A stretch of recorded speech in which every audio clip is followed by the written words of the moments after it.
In today's video, I'm going to teach you how to mark files for offline access in Box Drive. If you ever need your Box content when you're away from the internet, on a plane in a low connectivity area, or just to ensure reliable access, Box Drive lets you keep selected files or entire folders available offline. We'll walk through the simple process on both Windows and Mac OS, and I'll point out what to look for so you know everything is syncing correctly. First, open your file manager. On Windows, that's File Explorer. On a Mac, open Finder. You'll see your Box folder listed in the sidebar or wherever you normally access it. Navigate to the specific folder or file you want to take offline. This can be anything from a single document to a project folder with subfolders and multiple files.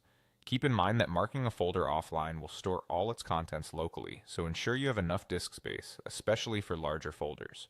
Next, right-click the item you want. On a Mac, you can also control-click if you prefer. This will open the context menu. Look for the box options here.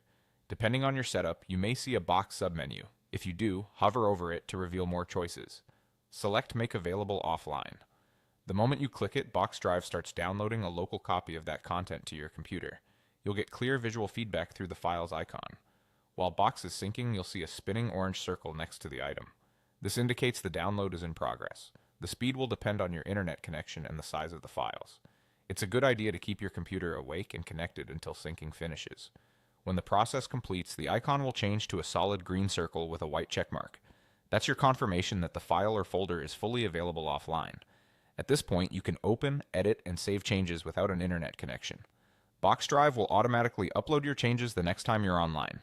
A couple of quick tips. If you don't immediately see the box option in the right-click menu, make sure you're clicking on an item inside your box folder and look carefully for the box submenu.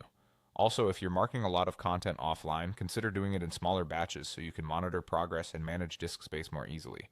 That's it. Open your file manager, choose your box content, make it available offline, and watch for the green check mark. You'll be ready to work anywhere, anytime with confidence.